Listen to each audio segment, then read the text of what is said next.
Hey guys, how are you? I know this is last minute getting you the video, but my schedule got carried away and I apologize.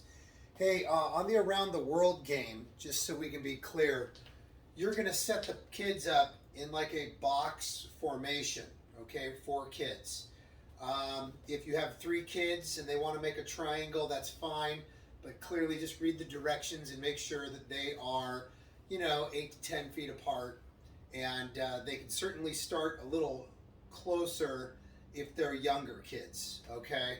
And then what you're going to do is the first round, you're going to have like a group of 4 kids over here and a group of 4 kids over there, group of 4 kids over there, etc. And you might have to have a group of 3 kids here.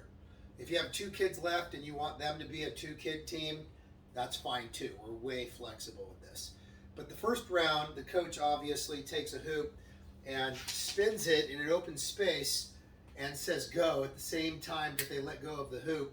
And while that is spinning, the kids have to pass the ball in, let's say, a clockwise rotation around the box.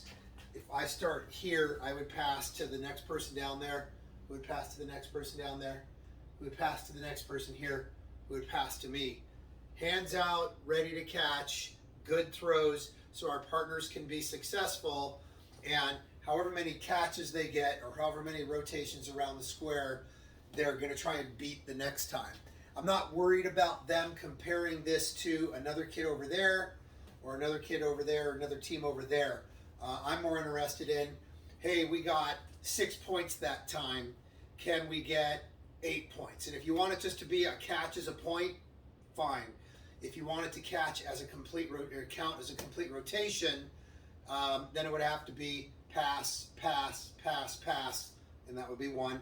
Pass, pass, pass, pass, that would be 2. Completely up to you. Then they just focus on each other, but it's key to talk to them about making sure that their hands are ready to catch instead of like this, so when another kid throws to them, bonk. So they have to obviously follow the action. My hands are ready to catch, and then I turn to throw to somebody over there.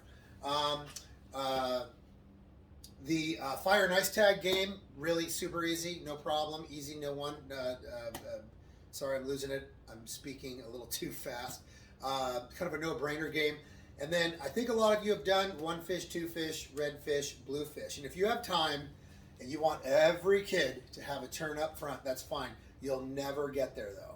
So it's probably easier just to have you or one of your coaches or you guys take turns being the person, no matter what the kids say, nope, I'm going to be the one that does it, just because we don't have enough time for everyone to have a turn. And that's that game where you can take a cone, like a flat cone, and you can situate one of the dodgeballs on it, or you could have 2, or better yet, you could have 3 balls. And you could sit there and turn around, and the balls are behind you, and as you turn around and you yell, 1 fish, 2 fish, red fish, blue fish, and turn around, the kids have to stop and freeze, and if you spot any moving, you send them back. And what they have to do is get to the ball, so pretend I'm here, and I'm one of the kids now, and they have to get the ball and turn around, and they have to get it back across whatever the starting line was. So if it's like the end of a volleyball court or a basketball court, they got to get it that far. If you have 2 to 3 balls during this game, all they got to do is get 1 ball across, okay? So the way the rest of the game works is you have 1 guess to guess who has the ball. Now, I'm bent over and I'm facing away from the coach. I'm headed back in the direction from which the kids came, right? Pretend I'm one of the kids.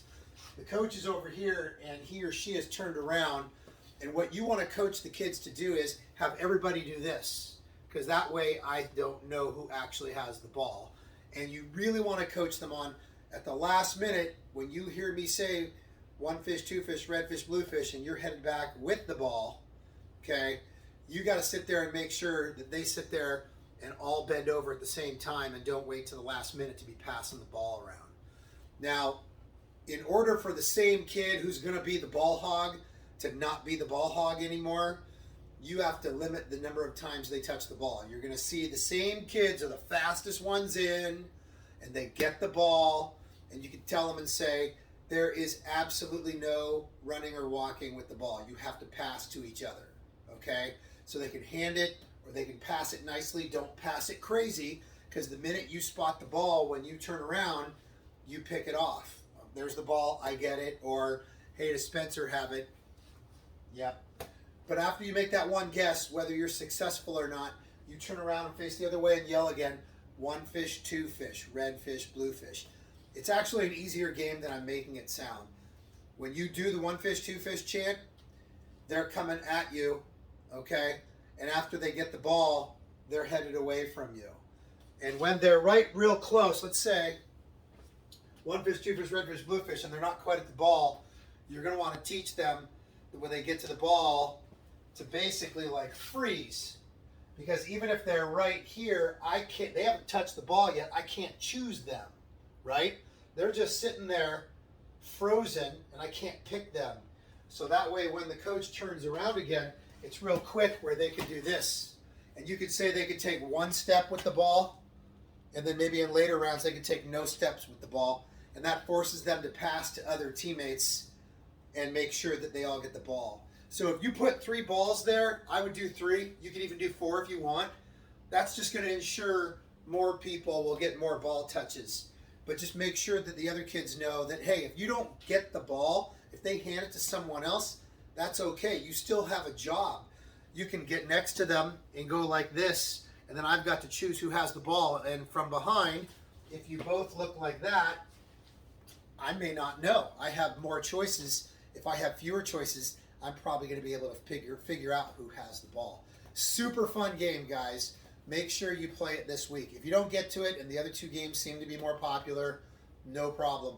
But they do love 1 fish, 2 fish, red fish, blue fish. That's it for now. Sorry for speaking too fast and being weird and all that stuff. See you later. Have a great week.